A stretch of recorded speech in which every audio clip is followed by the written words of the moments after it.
দাদা নর্থ বেঙ্গলের মানুষ আমরা ঠাকুরা জেলাত বাড়ি এঠে মাইয়ালা কেমনে কাজ করে আছে ওয়াকে কহে নারী শূন্য চীন সরকার বাংলাদেশত নাকি 3টা হসপিটাল দেহে ঢাকা চট্টগ্রামের পাশাপাশি রংপুর বিভাগে লেহে এই রংপুর বিভাগে ঠাকুরার যদি হসপিটালটা হয় যত রোগে ভুগছি আমরা থাকবে নি আর ভয় সবাই আমাকে গরিবের র্যাপার বলেই চিনে আর কারণ আমি তো এখনো মনিটাইজেশন পাই না। আলহামদুলিল্লাহ ইনশাআল্লাহ খুব ভালো আছে। এই প্ল্যাটফর্মে কত বছর ধরে আসে? বছর 6 মাস। বন্ধুরা আমরা চলে এসেছি ঠাকুরগাঁওয়ের হরিপুরের র্যাপার বিখ্যাত এবং ভাইরাল তিনি হচ্ছেন জাকির মামা।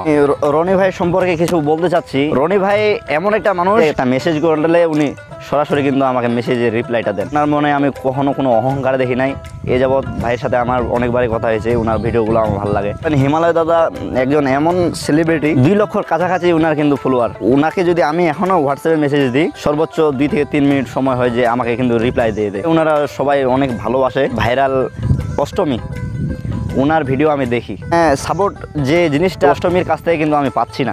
আমি সর্বপ্রথম যে রনি ভাইকে আমার র্যাপের গানটি বানিয়ে দিয়েছিলাম, আমি সর্বপ্রথম আমার ভালোবাসার টানে যে ওনার আইডিতে আমার গানটাই ছাড়ছিল ডুয়েট করে। পীরগঞ্জ লোহাগার আর পোলা হিমালয় বড় ভাই, ভাইয়ের মাথা সব সময় পুরা থাকে হাই, ভাইয়া এমন একটা বই পাই না কাউরে ভয়, গলির মধ্যে নিলে বেটা নইরে দেখবি ছয়, ভাইয়া কারে ধরে কারে ছাড়ে, ভোলানাথ বাবার দরবারে খোঁজ নিয়ে দেখি ভাইয়া কন্টেনও করে, সবাই কন্টেনও করে ঘরে নয়তো বাইরে। ভাইকে দেখে অনেক পোলা মাইয়া অটোমেটিক জ্বলে, ভাইয়া রাস্তাঘাটে যখন চলে অনেক মাইয়া পিছু ঘুরে, কত মাইয়া কমাই গেছে ভাইকে না পেয়ে। রনি ভাই কেমন আছেন বললেন, আমার মতো র্যাপারে একটু সাপোর্ট করেন। একই উপজেলায় আমরা সম্বন্ধে মামা ভাগিনা এস মিডিয়া আব্দুল সবুর মামা, ওনার ভিডিওগুলো আমাকে অনেক ভালো লাগে।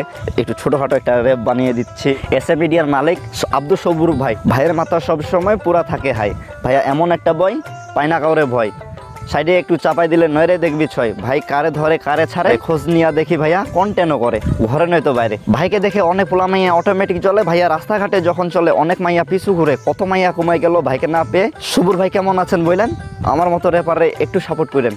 তো ধন্যবাদ এস এ মিডিয়াকে, আপনারা সবাই এস এ মিডিয়ার পাশে থাকবেন। আর এই র্যাপ গানে আসার শুরুটা যদি আপনি বলতেন। আসলে আমি সর্বপ্রথম আমার মাথায় একটা বুদ্ধি আসে যে আমি কিন্তু লালমিয়া আছে না র্যাপ জগতের, সে লালমিয়ার কিছু কিছু গান আমাকে ভালো লাগতো। এই জন্য আমি সর্বপ্রথম চিন্তা ভাবনা করলাম যে আমি আমার কাঁঠালডাঙ্গি বাজারটাকে নিয়ে একটা গান বানাই। তো প্রথমে আমি গানটা বানাইছিলাম কাঁঠালডাঙ্গি বাজার নিয়ে। এই গানটা ছাড়ার পর থেকে প্রায় 40 মিনিট পরে আমি ঢুকে দেখতেছিলাম যে 1K+ ভিউ এবং কি লাইকে আর শেয়ারের অভাব নেই। তখন থেকে আমার এই র্যাপের গানগুলো ভালো লাগতেছিল আর এগুলো আমি কন্টিনিউ করতেছিলাম। আলহামদুলিল্লাহ। এলাকার মানুষ আপনাকে কী নামে চিনে? এলাকার মানুষ আমাকে তো গরিবের জাকির হিসেবে চিনে, গরিবের র্যাপার। সর্বপ্রথম আমার র্যাপ গানটি যেটা ছিল সেটা হচ্ছে কাঁঠালডাঙ্গি বাজার নিয়ে।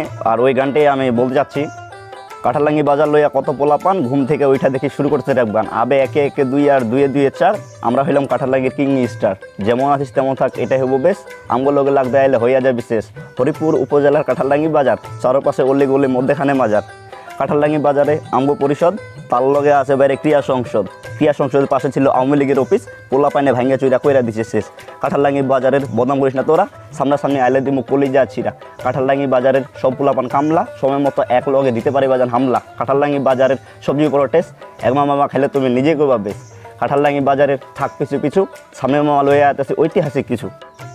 তো এইটাই ছিল। র্যাপ গানের পাশাপাশি আর কি করে? আমরা কিন্তু আসলে রাজমিস্ত্রি কাজ করি, দাদা নাতি আমরা রাজমিস্ত্রি কাজ করি। তো যখন আমরা সময় পাই তখন দাদা নাতি মাঝে মধ্যে আমরা ফানি ভিডিও বানাই। তারপরে আমি বর্তমানে একটা শিক্ষণীয় বিষয় নিয়ে আমি ভিডিও বানাচ্ছি। ঠাকুরগাঁও যদি আমাদের হসপিটাল হতো, তো এই হসপিটালের সম্পর্কে আপনি কি কোনো কি র্যাপ গান তৈরি করেছেন? যে আমার ঠাকুরগাঁয়ে আমি যে হসপিটালটা চাইছি কথার মাধ্যমে, সেটা আমার ইতিমধ্যে প্রায় 100K+ ভিউ হয়ে গেছে। আসলে এর কথাগুলো এরকম ছিল যে নর্থ বেঙ্গলের মানুষ আমরা ঠাকুরা জেলাত বাড়ি এঠে মাইয়ালা কেমনে কাজ করে আছে ওয়াকে কহে নারী শূন্য চীন সরকার বাংলাদেশত নাকি 3টা হসপিটাল দেহে ঢাকা চট্টগ্রামের পাশাপাশি রংপুর বিভাগে লেহে। এই রংপুর বিভাগে ঠাকুরার যদি হসপিটালটা হয় যত রোগে ভুগছি আমরা থাকবে নি আর ভয়। তো এরকম নিয়ে আমি প্রধান উপদেষ্টা ডক্টর ইউনূস স্যারের কাছে আমি ভিডিওটাতে অনুরোধ জানাইছি যে আমাদের ঠাকুরা জেলায় যেন হসপিটালটা হয়। এটাতে প্রায় মাশাআল্লাহ ফরিও কাঁপাচ্ছি আর কি।